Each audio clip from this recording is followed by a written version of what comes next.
Hey everyone, it's Psycrow. I don't really use my YouTube channel for posting videos, and even this JOCR2 username is outdated, but since I somehow now have around 1,000 subscribers anyway, I got to thinking about making a video with a little substance, since it may not be that big of a milestone, but it might be the only one this little channel ever reaches. So today I'm going to teach you how you can get my glitch template levels onto your Wii U, in a way that you can actually mess around with them and upload them. I originally made these using memory modding for users who are using the steps on my site to play Mario Maker on the PC, because it's so much harder to get levels usably onto the Wii U than the PC. But for this video I've put together the way that requires the least number of steps while still keeping your save file and everything else safe. To make it work, you'll need an SD card that can fit into your Wii U and PC, as well as a USB drive, and your PC and Wii U will both need to be on the same wireless connection. I'll be covering things quickly here, so feel free to pause or rewind if needed. We'll start with something easy, which is the initial download of the levels onto your PC.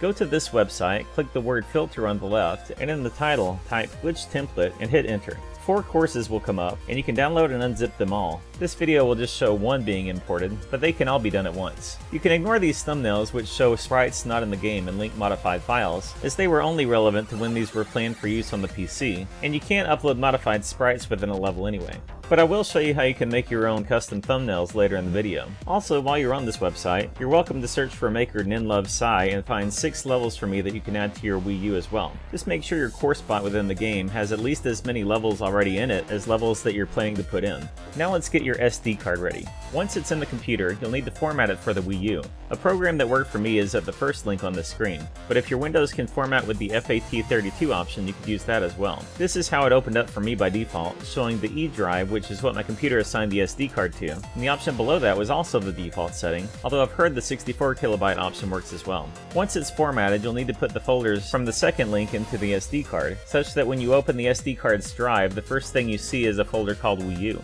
If you did anything wrong here, your Wii U will give you a black screen in later steps, saying something like mount failed or could not load file, so that's how you know something wasn't right with your SD card setup. Now put both your SD card and your USB drive into your Wii U and turn it on. Go to settings and format the USB drive, then copy your Super Mario Maker save data onto it. The game will now read and write exclusively from the USB's copy of the save data as long as it's plugged in, and you can revert to the prior version of your save file anytime just by unplugging the USB drive while the console's off. Note that the next steps can freeze your Wii U, but it won't harm it either way, and none of the prior steps would need to be repeated even so. Go to this address with the Wii U's web browser, and hit the X button on your controller to make sure the little screen that comes up on the right side doesn't have a red mark in it, as indicated by the site. Once it's empty, click the blue button and hopefully it doesn't time out on a white screen. If it does, you'll have to power down through the console's power button. But if it gets to this blue screen, which is what you want, click on the Mocha option and run that. Then once it's back to the main menu, go back to the browser and repeat the same steps once more. If it gets back to the blue screen, you can hit the FTP-IIU option this time.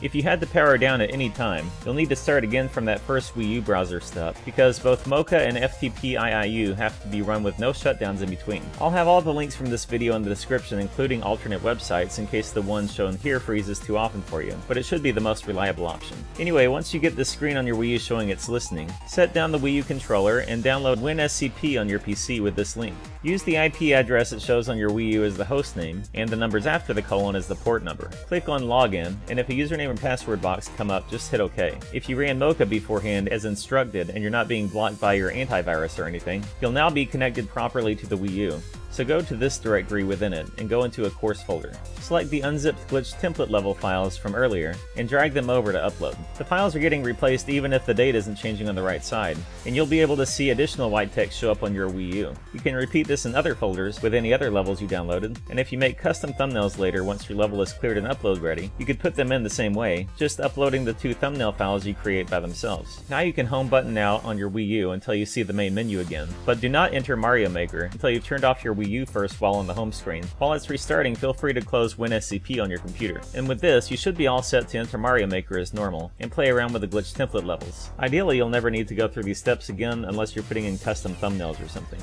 Make copies of the levels first so you can always use them in the future. Then copy around the glitched items and delete anything you don't want. Note that if anything remains past any item limit, such as keeping in more than 2 checkpoints, your level will be auto-removed by Nintendo servers within half an hour of your upload, which would only make the level useful for an arranged footage played by a streamer. Just be sure after you actually upload your level to the servers that you change one letter of the name in CourseBot and change it back, which prevents it from being blacklisted for re-upload if it is removed by Nintendo later. Note that re-uploading levels which were quickly auto-removed has never caused any trouble for me in the hundreds of times I've done it, but if Nintendo manually removes a level long after an upload, and you upload that one again, you could be risking not only a level wipe but a console ban. And that's it for the tutorial, so now it's time for the bonus material. First, let's look at how you can create custom thumbnails. This handy little program created by Redux lets you drag JPGs onto it and turn it into a thumbnail for your course. Make sure your thumbnail 1 is 320 by 240 pixels, and thumbnail 0, which is the wide one, is 720 by 81 pixels. They'll both need to be under 50 kilobytes, and I suggest converting them back to a JPG afterwards to make sure they're converting right before you go to all the trouble of using that FTP method to put them into a course. Now, my tutorial is already done, but I want to drop a couple quote-unquote hints to those who may wish for more fine-tuned control than my glitch template levels can offer. I made this video specifically to try to keep it as simple as possible, keeping in mind that modding the Wii U became harder after a system update about a year ago. But for anyone looking to do actual memory modding like I do, and that I used to create the glitch template levels to begin with,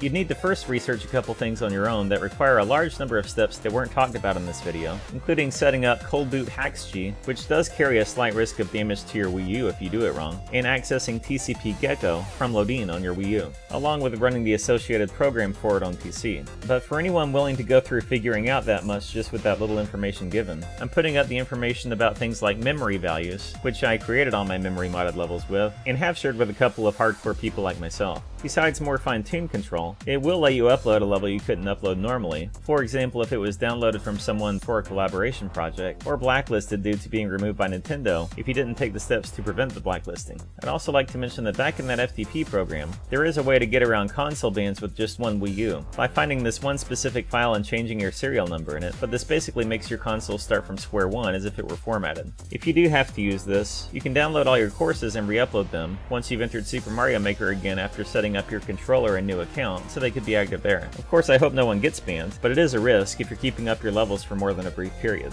Well, that does it for me. If there's anything important I need to add after this video releases, I'll make and pin a comment to the top with the updated information. I hope this helps someone new enjoy what the glitch template levels have to offer, or maybe even just help you kill some time today because you couldn't find anything else to watch on YouTube. But thanks so much for watching, and thanks to everyone who subscribed as well.